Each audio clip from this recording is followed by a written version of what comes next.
আদালত ভবন ও বিচারক সংকট চরমে। রাজশাহী বিভাগে ভয়াবহ মামলা জট। ৮ জেলায় বিচারাধীন 4.5 লাখের বেশি। ভোগান্তিতে বিচার প্রার্থীরা। সংস্কারের পর বছর না যেতেই বানেশ্বর ঈশ্বর দিয়ে আঞ্চলিক মহাসড়কের বেহাল দশা। উঠে যাচ্ছে কার্পেটিং। নিয়ম মেনে কাজ করার দাবি সড়ক বিভাগের। এবং ভূগর্ভস্থ পানির সংকটে চাঁপাইনবাবগঞ্জ। বোরো চাষে নিরুৎসাহিত করছে বরেন্দ্র উন্নয়ন কর্তৃপক্ষ। চলন বিলে কচুরিপানার কারণে ব্যাহত ইরি রোপণ।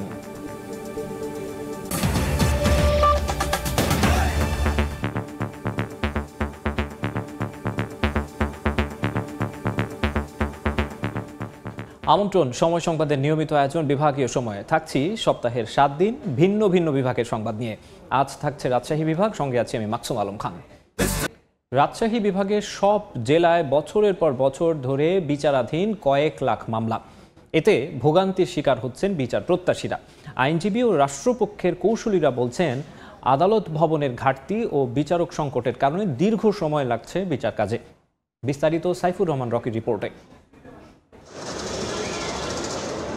জমি সংক্রান্ত মামলায় 25 বছরেরও বেশি সময় ধরে রাজশাহীর আদালত চত্বরে নাতিকে নিয়ে ঘুরছেন শত্রুর্ধ সেরেনা বেগম।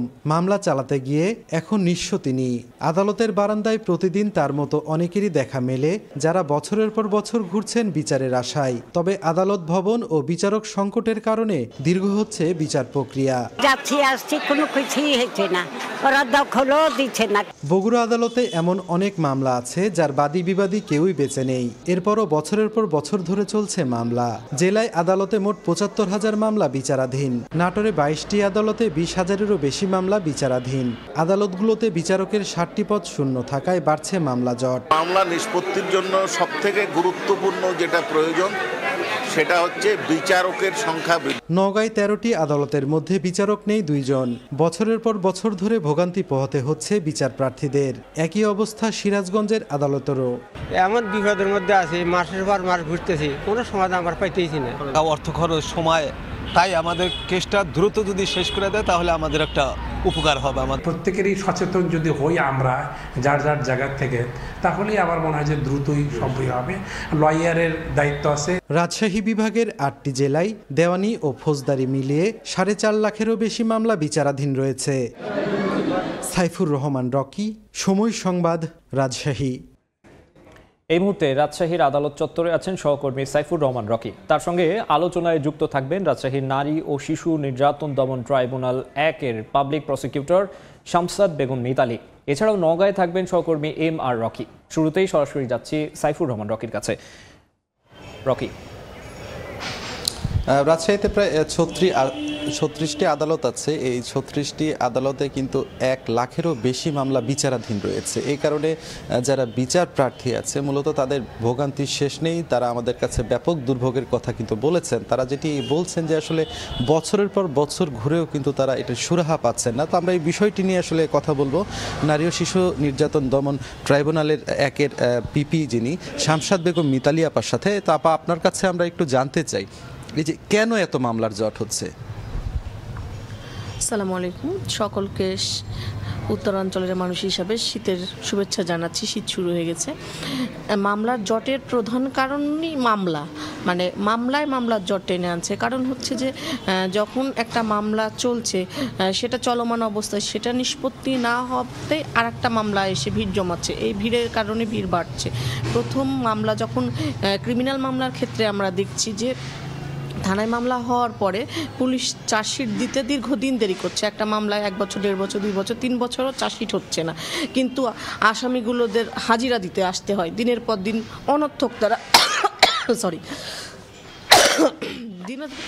অনর্থক তারা হাজিরা দিচ্ছে। তারপরে 3 বছর 4 বছর পরে হাজিরা শেষ হলো, চার্জশিট আসলো, চার্জ গঠন হলো, সাক্ষী পর্যায়ে গেছে, সাক্ষী আসছে না। বছরের পর বছর সাক্ষী আসছে না। এমনও মামলা আছে 15 বছর সাক্ষী হয় না, আসামি ঘুরছে, কোনো মামলায় বাদী মারা গেছে। তো এভাবে মামলাগুলো ক্লোজ হচ্ছে না। কিন্তু তার জন্য তো অন্য মামলা তৈরি হচ্ছেই। সমাজ তো আর পড়ে নেই, ক্রাইম তো ঘটতেই আছে। সমাজে নতুন নতুন সমস্যার সৃষ্টি হচ্ছে। যে আদালতগুলো আছে সবচেয়ে বেশি সময় লাগে আসলে কোন মামলাগুলোতে? সিভিল মামলাতে সবচেয়ে বেশি সময় লাগে। একটা মামলা সিভিল মামলা সহকারী জজ কোর্টে শেষ হচ্ছে, সেটার যে কোনো একটা পক্ষ আপিল করছে, যে পক্ষ হারছে, তারপর সেটা জজ কোর্টে যাচ্ছে, তারপরে হাইকোর্ট পর্যন্ত যেতে অনেক সময় লাগছে। আমরা বলবো যে জেলা জজ পর্যন্ত যেতেই দীর্ঘদিন, দেখা যাচ্ছে 20 বছর, কোনো মামলা 25 বছরও সময় লাগে। আসলে এই যে বিচার প্রার্থী যারা আছেন তারা তো কোর্টের বারান্দায় ঘুরতে ঘুরতে এক একজনের 20 বছর 25 বছর এরকম আর কি সময় লাগছে।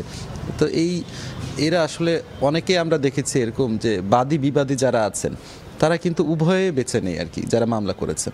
তো এরকম একটি পরিস্থিতির মধ্য দিয়ে আসলে এই মামলাগুলো কিভাবে আসলে দ্রুত শেষ করা যায়, দ্রুত নিষ্পত্তি করা যায়, এই বিষয়গুলো নিয়ে আসলে আপনারা কি ধরনের তাগিদ দিচ্ছেন? এখন আমাদের দেশে, পৃথিবীর বিভিন্ন দেশের মতো আমাদের দেশেও একটা ব্যবস্থা চালু করা হয়েছে, বিকল্প বিরোধ নিষ্পত্তি আইন। এখানে বাদী এবং বিবাদীর মধ্যে হচ্ছে লিগাল এইড অফিসারের মাধ্যমে বা সেই কোর্টের সংশ্লিষ্ট বিচারক এর মাধ্যমে বা হচ্ছে যেগুলোতে হচ্ছে পিপি আছে, পিপিদের মাধ্যমে কোর্ট বোঝাচ্ছে বাদী আসামিদেরকে যে আপনারা আপস মীমাংসা করতে পারেন চাইলে। একটা সামান্য হচ্ছে 323-এর মামলা বা 506-এর মামলা আপনি 5 বছর 7 বছর ঘুরে কি এমন সাজা হবে, তার চেয়ে নিজেরা পাশাপাশি সহ অবস্থান করবেন একটা গ্রামে, আপনি তাকে মাফ করে দেন। বা আপনার হচ্ছে চিকিৎসা করতে হয়তো মারের কারণে একটা থাপ্পড়ই খাইছিলেন, তো যে খরচটা হয়েছিল, বা আপনার একটা ছাগল মারা গেছিলো, আপনি মামলা করেছেন, তার সে ক্ষতিপূরণ দিয়ে দিবে। এরকমভাবে কোর্টগুলো বা আমরা বোঝানোর চেষ্টা করছি যাতে হচ্ছে মানুষের সারা জীবনের যে মনের ক্ষোভটা নষ্ট হয়ে যায়, মানে ক্ষোভটা না থাকে, মীমাংসাটা হয়ে গেলে সারা জীবনের জন্য সমস্যার সমাধানটা হয়ে যায়। আর তাছাড়া হয় কি, যখন বিচারের মাধ্যমে একটা মামলা শেষ হয় তখন একটা পক্ষ হেরে গেলে আর একটা পক্ষ তো আপিল করছে, তাতে তো মামলার দীর্ঘসূত্রিতা কমছে না, মামলা কিন্তু শেষ হচ্ছে না। একটা কোর্টে শেষ হচ্ছে, সেই মামলাটা পরবর্তী কোর্টে গিয়ে আবার বোঝা হিসাবে বৃদ্ধি পাচ্ছে। মানে আমার সামনে যেটা আছে সেই জায়গা থেকে পরের স্টেশনে গিয়ে আবার সেই জায়গা থেকে শুরু হচ্ছে। তো সেজন্য হচ্ছে বিকল্প বিরোধ নিষ্পত্তির মাধ্যমে যদি করা যায় সেই চেষ্টাটা করা হচ্ছে। এটাতে আমাদের দেশের সবাই যে এখন ওইভাবে আগ্রহী, আমাদের তো বেশিরভাগ ক্লায়েন্টরা শিক্ষিত না, তারা হয়তো আগ্রহী হচ্ছে না, তারপরেও আমরা চেষ্টা করছি তাদেরকে বুঝায়, তাদেরকে কাউন্সেলিং করে যে এটা করা যদি সম্ভব হয়। কতটা মানে তারা ক্ষতিগ্রস্ত হচ্ছে দিনের পর দিন আদালতে ঘুরে, এই যে রাস্তার গাড়ির ড্রাইভার থেকে শুরু করে আইনজীবী পর্যন্ত তার টাকাটা নিচ্ছে, কিন্তু ফলশ্রুতিতে তার লাভ কতটা হবে শুধু জিত ছাড়া, এটা আমরা বোঝানোর চেষ্টা করছি। আসলে আমরা এই পর্যায়ে আমাদের সহকর্মী আছেন নওগাঁ এমআর রকি, আমরা তার কাছ থেকে জানবো সেখানে আসলে কি ধরনের সমস্যা তৈরি হচ্ছে এই মামলা সংক্রান্ত জকেট কারণে। নওগাঁর 11টি উপজেলা রয়েছে, 11টি উপজেলার কিন্তু মোট 13টি কোর্ট এই মুহূর্তে চলমান রয়েছে, এবং এই 13টি কোর্টের যে বিচার ব্যবস্থা, এটা কিন্তু এই জেলার আসলে যারা আইনজীবী তারা বলছিলেন যে স্বাভাবিকভাবে এই জেলায় মামলার যে ফাইলিং এর হার এটা কিন্তু অনেকটাই বেশি, কারণ জেলার মানুষের যেমন ঘনত্ব রয়েছে, মোট 32 লাখ জনবসতি এই জেলার, আইনের বিভিন্ন সুফল নিতেই কিন্তু আদালতমুখী হয়ে থাকেন এখানকার যারা বিচার প্রার্থী। তবে দীর্ঘদিন ধরেই কিন্তু বিভিন্ন মামলার একটা জট রয়েছে, যে মামলাগুলো এখন পরিসংখ্যান দিয়ে যদি বলা যায় সার্বিক এই 11টি কোর্টে দেওয়ানি, ফৌজদারি এবং নারী নির্যাতনের 61,000 মামলা কিন্তু এই মুহূর্তে বিচারাধীন, এবং এর মধ্যে রয়েছে নারী নির্যাতনের যে মামলা রয়েছে 4,220টি, চিফ জুডিশিয়াল ম্যাজিস্ট্রেট কোর্টে রয়েছে 18,452টি মামলা বিচারাধীন। এছাড়া জজ কোর্টে দেওয়ানি মামলা রয়েছে 26,143 এবং ফৌজদারি মামলা রয়েছে 12,768টি মামলা। স্থানীয়ভাবে আমরা এখানে আইনজীবীদের সঙ্গে কথা বলেছিলাম, আসলে এখানে বরাবরই যে বিষয়টি হয়, বিচারকের একটা সংকটকে অনেকটা বিচার ব্যবস্থার কারণে কিছুটা বাধাগ্রস্ত হয় বিচারের যে সার্বিক, এখানে যারা আইন নিচে আসেন বিচারক সবসময় একটা ঘাটতি রয়ে যায়, এবং এই কারণে মামলা ফাইলিং এর তুলনায় নিষ্পত্তির হার কিন্তু অনেকটাই কম। এই জায়গায় আসলে এখানে স্থায়ীভাবে আসলে যে বিষয়টার উপর গুরুত্ব দেওয়া হয়েছে তা হলো সবসময় বিচারক যেন থাকে, পাশাপাশি হচ্ছে যে জেলার এই 11টি উপজেলায় নারী নির্যাতন, দেওয়ানি, ফৌজদারি সব ধরনের মামলা যেহেতু ফাইলিং আর বেশি থাকে, এই মামলাগুলো যখনই নতুন আসছে তখন পুরনো মামলা কিন্তু কিছুটা হলেও বিলম্বিত হয়ে যাচ্ছে, এবং দেওয়ানি আদালতের মামলাগুলো কিন্তু দীর্ঘসূত্রিতা, বিশেষ করে জমি জমা সংক্রান্ত 15-16 বছর পর্যন্ত এই মামলাগুলো কিন্তু বিচার প্রক্রিয়ার চলমান রয়েছে। তবে ভোগান্তি হিসাবে যারা এখানে বিচার প্রার্থী তারা দ্রুত মামলা নিষ্পত্তির জন্য বিভিন্নভাবে তারা চেষ্টা করছেন। তবে এখানকার যারা আইনজীবী তাদের দিক থেকে বলা হচ্ছে, যেহেতু বড় জেলা, এই বড় জেলা হওয়ার কারণে মামলার ফাইলিং এর হার অনেকটাই বেশি থাকে, এবং মামলা ফাইলিং এর তুলনায় নিষ্পত্তি গতি বাড়ানোর জন্য যেসব পদক্ষেপ নেওয়া দরকার এই বিষয়গুলোকে কিন্তু গুরুত্ব দেওয়া হয়ে থাকে, এবং জেলার এখানকার আসলে সার্বিক যে কাঠামো, মানুষের আইনের প্রতি যে শ্রদ্ধা আস্থা রয়েছে, এই আস্থাকে কেন্দ্র করে এখানকার আইনজীবীদের দিক থেকে বলা হচ্ছে মামলা বিগত দিনের চেয়ে মামলা অনেকটাই বেশি আদালতমুখী হচ্ছে, এবং এই আদালতমুখী যেহেতু হচ্ছে সেক্ষেত্রেই কিন্তু ত্বরান্বিত বিচার ব্যবস্থার জন্যই গতি বাড়ানো দরকার এবং দ্রুত এই মামলা নিষ্পত্তির যে বিষয়গুলো রয়েছে এই বিষয়গুলোকে কিন্তু আইনজীবীর দিক থেকে সবসময় তাগাদা দেওয়া হয়ে থাকে, এবং এই ব্যবস্থাকে গতিশীল বাড়ানোর জন্যই কিন্তু আইনজীবীরা বলছেন যে এখানে বিচারকের যে সবসময় ঘাটতি থাকে এই ঘাটতিটা যেন দ্রুত পূরণ করা হয়ে থাকে। তো এই ছিল নওগাঁর সার্বিক অবস্থা। আমরা আবারও রাজশাহীতে আমাদের সহকর্মী রয়েছে, সেখানকার সার্বিক চিত্র আবার জানাবেন। মিতালি আপা, আপনি অনেক কথাই বলছিলেন, কিন্তু আমরা আসলে আপনার কাছে আরেকটা বিষয়। রাজশাহী বিভাগের মামলা জটের বিস্তারিত জানাচ্ছিলেন সহকর্মীরা। আমরা সরাসরি যুক্ত হয়েছিলাম নওগাঁ এবং তার আগে রাজশাহী জেলায়। সংস্কারের 1 বছরের মধ্যে আবারও বেহাল দশা রাজশাহীর বানেশ্বর হয়ে পাবনার ঈশ্বরদী পর্যন্ত আঞ্চলিক মহাসড়কের। কোথাও সৃষ্টি হয়েছে খানাখন্দ, কোথাও উঠে গেছে কার্পেট। ঠিকাদাররা কাজ শেষ করলেও জমি অধিগ্রহণ জটিলতায় আটকে গেছে বাঘা ও চারঘাট বাজারের 1.5 কিলোমিটার অংশের সংস্কার কাজ। তবে নিয়ম মেনেই কাজ হয়েছে দাবি সড়ক বিভাগের। হাবিবুর রহমান পাপ্পুর ছবিতে মওদুদ রানার রিপোর্ট। পাবনার ঈশ্বরদীর বাবুপাড়া মোড়ে ঢালাই করা সড়কের উপর নতুন করে বিটুমিন, বালু ও ছোট পাথর দিয়ে চলছে সংস্কার কাজ। ঢালাই সহ ভেঙে গেছে, দিয়ে এটা রিপেয়ারিং করতেছে। এরা কাজটা করার দেখা যাচ্ছে 6-7 মাসের মাথাতে এটা ভেঙে গেছে। 2023 সালের ডিসেম্বরে রাজশাহীর বানেশ্বর হয়ে পাবনার ঈশ্বরদী পর্যন্ত আঞ্চলিক মহাসড়ক সংস্কার ও চওড়া করা হয়। বছর ঘুরতে না ঘুরতেই সেই মহাসড়কের নাজুক অবস্থা। গত বর্ষায় সড়কটির রাজশাহী, নাটোর ও পাবনা জেলার অন্তত 20টি স্থানে তৈরি হয় খানাখন্দ। পরে দফায় দফায় করা হয় মেরামত। বিভিন্ন অফিসিয়াল জটিলতার জন্য এরা ঘর দরজা না ভাঙার জন্য এই রাস্তার কাজ বন্ধ আছে। বাজেট অনুযায়ী এটা যে বাস্তবায়ন হয়নি, এর জন্য আসলে সাধারণ মানুষ, সাধারণ যারা গাড়ি চালায় তারা আসলে ভুক্তভোগী হচ্ছে। এ নিয়ে কথা বলতে রাজি হয়নি ঠিকাদারি প্রতিষ্ঠান। তবে সড়ক বিভাগের দাবি পুরো প্রকল্পের কাজই হয়েছে নিয়ম মেনে। 1-1.5 মাসের মধ্যেই ঠিকাদার পেয়ে যাব, 1.5 মাসের মধ্যে আর কি। আর যেহেতু আমরা ল্যান্ড বুঝে পেয়েছি, ওই স্থাপনাগুলো অপসারণপূর্বক আমরা দ্রুত কাজ সমাপ্ত করব। 2020 সালে শুরু হয় বানেশ্বর ঈশ্বরদী 55 কিলোমিটার দীর্ঘ এ আঞ্চলিক মহাসড়কের কাজ। সংস্কারে ব্যয় হয়েছে 554 কোটি টাকা। মওদুদ রানা, সময় সংবাদ, রাজশাহীর গোদাগাড়ী উপজেলা মডেল মসজিদ নির্মাণে নানা ত্রুটি ধরা পড়েছে। মসজিদে বৃষ্টির পানি প্রবেশ, দেয়ালে ফাটল, নিম্নমানের ফিটিংস, সিঁড়ি বিদ্যুতায়িত হওয়ার মতো বেহাল চিত্র উঠে এসেছে উপজেলা নির্বাহী কর্মকর্তার চিঠিতে। এদিকে পুরোপুরি কাজ শেষ না করেই ঠিকাদার তুলে নিয়েছেন 10 কোটি টাকার বিল। তবে স্থানীয় প্রশাসনের চাপে নির্মাণের 3.5 বছর পর শুরু হয়েছে সংস্কার ও অসমাপ্ত কাজ। হাবিবুর রহমান পাপ্পুর ছবিতে মওদুদ রানার আরও একটি প্রতিবেদন। বাতাসে ভেঙে পড়েছে মসজিদের মিনারের নকশা। দুর্ঘটনার শঙ্কায় স্থানটি ঝুঁকিপূর্ণ হিসেবে চিহ্নিত করেছে কর্তৃপক্ষ। বৃষ্টিতে বিদ্যুতায়িত হয়েছে সিঁড়ি, আবার সিঁড়ির সবকটি লাইট নষ্ট। রাজশাহীর গোদাগাড়ী উপজেলা মডেল মসজিদ ও ইসলামিক সাংস্কৃতিক কেন্দ্রের যত ঠিকাদার ছাড় দেয় নাই, সব দিকেই একবারে বেহাল দশা করে রেখে দিয়েছে। আমাদের মেন গেটে আর্থিং হয়ে যায়, বড় সিঁড়ি ঢুকতে গেলে আর্থিং হয়ে যায়। সংশ্লিষ্টরা জানান 2021 সালের 10 জুন মসজিদটি উদ্বোধন করেন সাবেক প্রধানমন্ত্রী। এরপর কাজ শেষ না করেই 10 কোটি টাকার বিল তুলে নেন ঠিকাদার। পরে মসজিদটিতে ত্রুটি ও অসম্পূর্ণ কাজ ধরা পড়ে। মার্বেল পাথর যেটা দেওয়া আছে সেটার সমস্যা আছে। তারপরে আপনার এসি একদম ফুল শুরু থেকেই ইনস্টল যখন করা হয়েছে তখন থেকেই এর একটা সমস্যা রয়েছে। প্রবলেমগুলো আইডেন্টিফাই করে আমাকে চিঠি দিয়েছে এবং তাৎক্ষণিক আমরা ব্যবস্থা নিয়েছি এবং অলরেডি যে সমস্ত সমস্যা ছিল ওগুলো আমরা সমাধান করেছি আর কি। মসজিদটির নির্মাণ কাজ নিয়ে কথা বলতে রাজি হয়নি ঠিকাদারি প্রতিষ্ঠান ব্রাদার্স কনস্ট্রাকশনের কেউ। মওদুদ রানা, সময় সংবাদ, রাজশাহী। ভূগর্ভস্থ পানির সংকটে চাঁপাইনবাবগঞ্জ। এ কারণে আগামীতে খাদ্য উৎপাদনে অনিশ্চয়তা তৈরি হওয়ার শঙ্কা দেখছে বরেন্দ্র উন্নয়ন কর্তৃপক্ষ BMDA। তাই চলতি বোরো মৌসুমে ধান চাষে নিরুৎসাহিত করা হচ্ছে।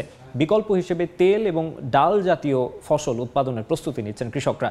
BMDA ও কৃষি বিভাগের দাবি, ভূগর্ভস্থ পানির ব্যবহার নিশ্চিত করতেই নেওয়া হয়েছে এমন উদ্যোগ। জাহাঙ্গীর আলমের তথ্য, ছবিতে রিপোর্ট। বরেন্দ্র এলাকায় মাসখানেক ধরে চলছে আমন ধান ঘরে তোলার কাজ।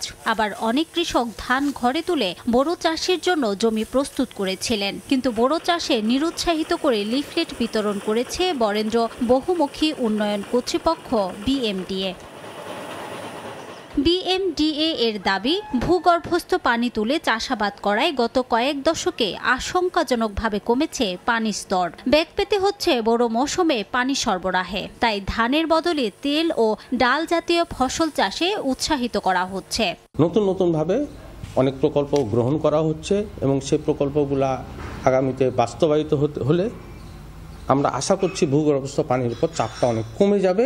আশা করতেছি যে এই অঞ্চলে ওনারা যে ডিসিশনটা নিয়েছেন সেটা বাস্তবায়ন করার জন্য কৃষি সম্প্রসারণ বিভাগ মাঠে কাজ করছে। গত 3 দশকে বরেন্দ্র এলাকায় স্থানভেদে পানির স্তর প্রায় 150% নেমেছে বলে দাবি সেচের ডিপ অপারেটরদের। পানির স্তরটা আপনার প্রতি বছরে নামছে আপনার এখন হলো 230 ফিট, এখন আমরা বোলিং দিয়েছি 130 ফিট, তাহলে 170 ফিট আপনার ঘাটতি থেকে গেছে। ডাল চাষের যে ফসল এলাতে একবার পানি দিলে যথেষ্ট। পুরো মৌসুমে 1 বিঘা জমির ধান চাষে 400 ঘন্টা ভূগর্ভস্থ পানি প্রয়োজন পড়ে। সময় সংবাদ, চাঁপাইনবাবগঞ্জ। নাটোরের চলন বিলে কচুরি পানায় ব্যাহত হচ্ছে ইরি ধান রোপণ। কৃষি বিভাগ জানায়, চলতি বোরো মৌসুমে সিংড়া উপজেলার প্রায় 10,000 হেক্টর জমির কচুরি পানা সরাতে গুনতে হবে প্রায় 4.5 কোটি টাকা। এতে একদিকে যেমন আর্থিক ক্ষতি, অন্যদিকে সময় নষ্ট হচ্ছে কৃষকদের। অবশ্য চলন বিলকে আগের অবস্থায় ফেরাতে 8টি জেলার 23 বিলের ওপর সমীক্ষা চলছে বলে জানিয়েছে পানি উন্নয়ন বোর্ড। আল মামুনের পাঠানো তথ্য ও রকুনুজ্জামানের ছবিতে প্রতিবেদন। যে সময় ইরি ধানের বীজ রোপণে ব্যস্ত থাকার কথা, সেই সময়ে শুধু কচুরি পানা তুলে দিন পার করছেন কৃষক। আর প্রতি বিঘা জমির কচুরি তুলতে খরচ হচ্ছে 3 থেকে 5,000 টাকা। সিংড়া উপজেলার বেশিরভাগ চাষের জমিতে কেবল ইরি উৎপাদন হয়ে থাকে, তবে বর্ষার পানি শুকিয়ে গেলেও চলন বিল থেকে সরেনি কচুরি পানা। স্থানীয় কৃষি বিভাগ জানায়, চলতি বড় মৌসুমে সিংড়া উপজেলার প্রায় 10,000 হেক্টর জমিতে আটকে থাকা কচুরি পানা সরিয়ে চাষের উপযোগী করতে কৃষকদের অতিরিক্ত গুনতে হবে প্রায় 4 কোটি টাকা। শুকনো মৌসুমে যদি নদীর গতিপথগুলো যদি একটু খনন করা হয় তাহলে পানির ফ্লোটা ঠিক থাকবে। খুব শীঘ্রই আশা করা হচ্ছে যে এই সমীক্ষা প্রকল্পটি সমাপ্ত হলে আবারও পূর্বের অবস্থা ফিরে আসবে। চলতি ইরি মৌসুমে সিংড়া উপজেলায় 36,000 হেক্টর জমিতে ধান চাষের লক্ষ্যমাত্রা নির্ধারণ করেছে কৃষি বিভাগ। সময় সংবাদ, নাটোর। সময় শীর্ষ সংবাদ জানিয়ে দিচ্ছে আরেকবার।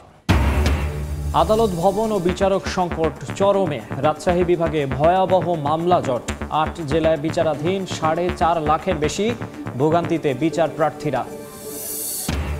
এবং সংস্কারের 1 বছরের মধ্যে আবারও বেহাল দশা বানেশ্বর ঈশ্বরদী আঞ্চলিক মহাসড়কের। বারবার ঠিক করলেও উঠে যাচ্ছে কার্পেটিং। নিয়ম মেনে কাজ করার দাবি সড়ক বিভাগের। এই ছিল বিভাগীয় সময়ে। আগামীকাল থাকবো খুলনা বিভাগের আয়োজন নিয়ে। সঙ্গেই থাকুন সময়।